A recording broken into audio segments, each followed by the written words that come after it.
Ayman Mohyeldin, let me go to you. He also said, I hope it's going to be an everlasting peace.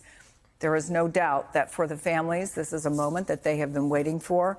But as we look at potential complications moving forward, what will you be looking for in the coming days? Yeah, I think it's very important, obviously, to kind of separate the aspiration from the reality for a moment, right? And the reality is going to come down to the implementation and the mechanics of this deal. So what I'm going to be looking forward to over the next 48 to 72 hours is the language that is used, right? And to some extent, we just heard a little bit about it from the president. He's using words like peace, right? And the question is, what does that exactly mean on the ground? The question of withdrawal, what does that mean? The question of Hamas's disarmament, what does that mean? What's its future role? All of those questions, as Ben was saying earlier before those comments, have really been kicked down the road, meaning you're going to release the hostages. Israel's going to withdraw out of the major urban areas of Gaza City and some of the others that have been mostly destroyed now, but they're not leaving Gaza entirely. And they're going to use the language of whether or not Hamas stays in power, what does it look like, which authority resumes control of Gaza, as potential questions to resume the war, to resume its operations or not. The real test, and I think it's important, as the president said, he's going to the region. There's going to be a signing ceremony, as he said, on Monday or Tuesday. What are they going to be signing? I think that's really the most important part in all of this. And how detailed is it? And how detailed is it? Who's going to be represented in this signing ceremony? Because at the end of the day, the two major parties here are Hamas and Israel. It is inconceivable that they are going to be sitting in some kind of signing ceremony with the President of the United States. I don't think that's what he meant. So the question is, who's going to be sitting at the signing ceremony? And more importantly, whoever signs on behalf of all of these parties, to what extent are they going to use their leverage, to use their power in order to make sure that this agreement does not break down? As Ben had said, we have been down this road before. There have been Israeli hostages released in exchange for Israeli withdrawals, Israeli release of Palestinian detainees that they have taken since October 7th, and others that have been serving life sentences. We have been down this road before.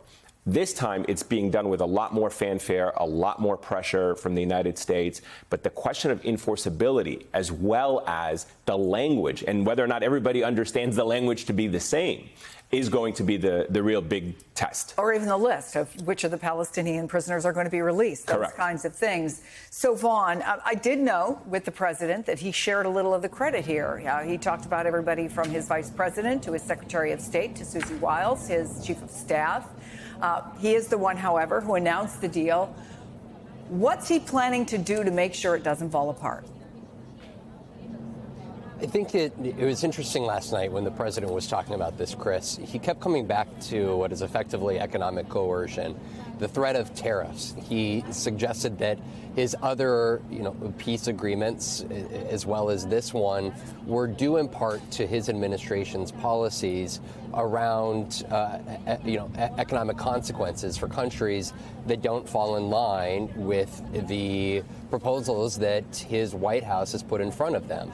And the same situation played out here. The second part of that, though, was also him giving credit to the Iranian strikes over the summer and suggesting that a clear message was sent to Hamas that the United States was willing to act if they did not agree to the terms of the deal that was put forward in front of them, not just by Jared Kushner and Steve Witkoff, but also by the mediators from Turkey, Egypt, and Qatar.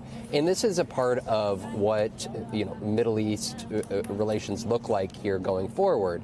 The president in his first term was keen on expanding the Abraham Accords. The UAE has signed on. He wanted the Saudis to sign on. He wanted this to be a year in which there were normalization of relations between other Arab states and Israel. And what we saw was 1 or 2 weeks ago now at the UN General Assembly, the president, before he had his own meeting with Israeli Prime Minister Bibi Netanyahu, he sat down in Manhattan with several of the leaders from these Arab nations, including Turkey's President Erdogan and the Prime Minister of Qatar. And they there had the discussions about what this 20-point plan would look like. And so the question here is, what is their commitment to Ayman's point? What is their commitment beyond this weekend and the transfer of the Israeli hostages and the Palestinian hostages and prisoners? What does it look like beyond there? Because the commitment that is made as part of this this second phase negotiations is a governing structure that is set up in which there is a, quote, board of peace chaired by Donald Trump himself that works in coordination with some of these Arab states who have committed an undefined number of security forces to ensure a diplomatic existence or a ceasefire or a state of at least some relative peace in Gaza. And so there's a lot of questions to the point here beyond what this signing looks like. The president had said that he intends to go to Egypt as soon as this weekend here. But of course, the Israeli Prime Minister Bibi Netanyahu already extended the invite to him as well to come address the Israeli parliament. So this is a big weekend ahead. But what do those negotiations look like beyond? Steve Witkoff has maintained that he wants to see the totality of this deal closed. But this is a huge, momentous moment here for this administration in the Middle East, but one in which, of course, there are very many difficult details that he has put his son-in-law, Jared Kushner, and his longtime friend and now negotiator, Steve Witkoff, on the front lines of negotiating with very important Arab mediators with Hamas and Israel at the forefront. And Ben Rhodes, we've learned that Steve Witkoff is planning to go to Israel. He's actually landed, and he is planning to go to Hostage Square, we're told, on Saturday night. So I want to talk about, as Eamon was pointing out, the reality, but also optics, because optics do matter. You're going to have some sort of signing ceremony. You're going to have Steve Witkoff, who's going in with the Israeli people on Hostage Square. It makes sense for Benjamin Netanyahu. It makes sense for Donald Trump, both of whom were under a certain amount of pressure. Well, certainly Bibi Netanyahu was. Trump, who promised he was going to get this done. Not so much maybe for Hamas. Can you just address the idea of optics versus the reality on the ground? Yeah, and look, I hesitate usually to fact check, but I mean, it's relevant to the optics question you asked, Chris. I mean, this 8 wars point is absolutely absurd. One of these conflicts, is Serbia-Kosovo, which, there's a trade agreement several years ago. But another one, importantly, that's relevant here is Rwanda and the Democratic Republic of Congo, where there's a big splashy signing ceremony with announcements made. But the militia that has been causing havoc is still there in the DRC. People are still getting killed there. I say that because we know that Trump likes optics. He's going to want to make this moment as big as possible. He's going to want to create the impression that all peace is done in the Middle East. He used the word everlasting peace in a Truth Social post. We'd all like that to happen. But the reality is this is a ceasefire deal that gets the hostages out, which is hugely important, that gets aid in, which is hugely important. But a signing ceremony doesn't create peace. A signing ceremony creates a photo op. And the question is going to be, again, is Hamas demilitarized? Who's going to run Gaza? Is the IDF going to leave Gaza? Is the aid going to keep getting in? I have another question. Are international journalists going to be able to get into Gaza? They haven't been able to get in there for 2 years to see what's going on there. That will be a pretty good early indicator about whether this is truly peace, whether people can get in and start clearing rubble. Right. And so I think we have to be careful here. This is welcome news, hugely welcome news for the people that are most affected by this conflict, the Israeli families of hostages and the people in the Gaza Strip. But the photo op and the optics are clearly meant to generate a lot of adulation and praise for Donald Trump.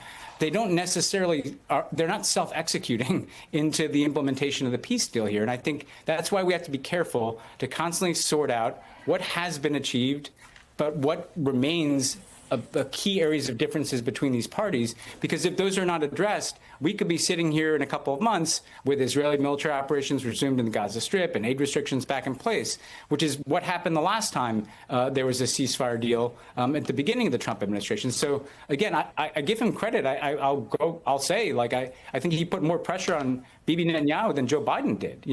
That's great, but it is not the end of the story. And I worry that the kind of optics that seem designed and almost timed around the Nobel Peace Prize announcement, to be clear here, they're announcing that in a couple of days, that does not end the conflict between Israelis and Palestinians. That does not end the questions about the future of Gaza. We should let people know we are continuing, obviously, to listen to what the president has to say. And if there's news, we will bring it to you. He has been going after Chuck Schumer the Democratic leader on the Senate side, and saying Democratic programs are going to be cut in the shutdown. But I want to pick up, Ayman, on something that Ben just touched on, which is what happens in Gaza. And I want to ask you about short term, because despite this deal, tens of thousands of people in Gaza are going to bed tonight starving. There are children who medical experts there say are on the verge of death. They're homeless. They're living in ruins. What happens to them now? It all depends on the aid. It all depends on what is allowed into Gaza. It all depends on whether you can surge food, nutrition, medicine, supplies into Gaza. Keep in mind the death toll that we've been talking about, Chris, 67,000 people. Some estimates say it could be as high as 100, 150,000. They believe thousands of people are still under the rubble and unaccounted for. There are thousands of people missing that when this war ends, people want to return to their areas where their homes once stood to see if they can find loved ones. The process of rebuilding and healing Gaza is going to take generations. But the first and immediate thing that you're talking about is to be able to allow a surge of aid that includes the most basic necessities to try to get clinics up and running again, to try and get some hospitals functioning at a very basic level, to try to get nutrition in for mothers, babies, children. All of that excludes the rehabilitation of the thousands of people who have lost limbs and life and homes and jobs and livelihoods. So I think, to Ben's point, we haven't even begun to see the full scale of the destruction of what has been wrought in Gaza over the last 2 years.